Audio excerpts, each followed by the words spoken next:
ಹೊಟ್ಟೆ ಫುಲ್ ಆಯ್ತು. ಏನೋ ಪರೋಟ ತಿಂದ ಆ ಮೈದಾ ಹಿಟ್ಟಿಂದ? ಹೌದು, ಅದಕ್ಕೆ ಯಾಕೋ ಬಾಯ್ ಬಿಡ್ತಿದ್ಯಾ? ಅಯ್ಯೋ, ಅದ್ ಚೆನ್ನಾಗಿರುತ್ತೆ ಅಂತ ಚಪ್ಪರ್ಸ್ಕೊಂಡ್ ತಿಂದಿರ್ತೀಯ ಅಲ್ವಾ?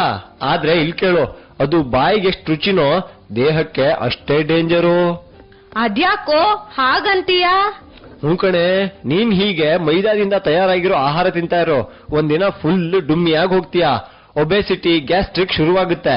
ಅದು ಅಲ್ಲದೆ ಮೈದಾದಲ್ಲಿರೋ ಗ್ಲಿಯಾಡಿನ್ ದೇಹದೊಳಗೆ ಸೇರೋದ್ರಿಂದ ನಿನ್ನ ಹಾಗೆ ಮೆದುಳು ಕೂಡ ಕಡಿಮೆ ಕೆಲಸ ಮಾಡೋಕ್ ಶುರು ಮಾಡುತ್ತೆ. ಹೇ, ಮೆದುಳಿಗೂ ಮೈದಾಗೂ ಏನ್ ಸಂಬಂಧ? ಸಂಬಂಧ ಇದೆ ಕಣೆ. ನಮಗ್ ಒಳ್ಳೆ ನಿದ್ದೆ ಬರ್ಬೇಕು ಅಂದ್ರೆ ಮೆದುಳಲ್ಲಿ ಉತ್ಪತ್ತಿಯಾಗುವ ನಿದ್ರಾಜನಕ ಕಣಗಳು ರಕ್ತದ ಜೊತೆ ಬೆರಿಬೇಕಾಗುತ್ತೆ. ಆದ್ರೆ ಮೈದಾದಲ್ಲಿರೋ ಗ್ಲಿಯಾಡಿನ್ ಅನ್ನೋ ಅಂಶ ಆ ಕಣಗಳು ರಕ್ತದ ಜೊತೆ ಸೇರೋದಕ್ಕೆ ಅಡ್ಡಪಡಿಸುತ್ತೆ.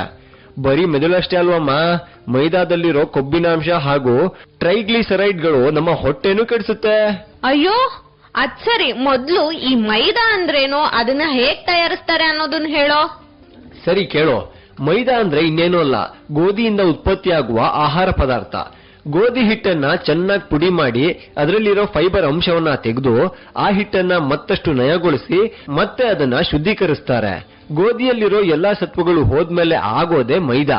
ಅದಾದ್ಮೇಲೆ ಬೆಂಜೋವಿಕ್ ಪೆರಾಕ್ಸೈಡ್ ಅನ್ನೋ ಕೆಮಿಕಲ್ ನ ಮಿಕ್ಸ್ ಮಾಡೋದ್ರಿಂದ ಅಚ್ಚ ಬಿಳಿ ಬಣ್ಣದ ಮೈದಾ ತಯಾರಾಗುತ್ತೆ. ಹೋ, ಈ ಕೆಮಿಕಲ್ ನ ಹಾಕ್ದಿದ್ರೆ ಏನಾಗುತ್ತೆ?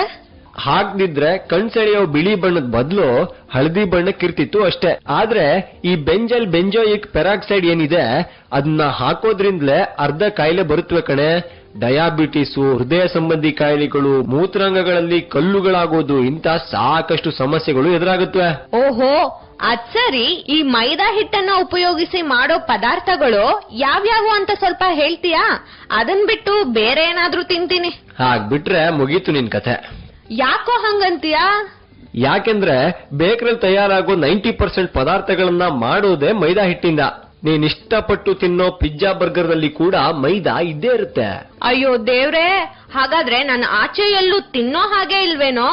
ಕಡಿಮೆ ತಿಂದ್ರೆ ಒಳ್ಳೇದು, ತಿನ್ನದೇ ಇದ್ರೆ ಇನ್ನೂ ಒಳ್ಳೇದು.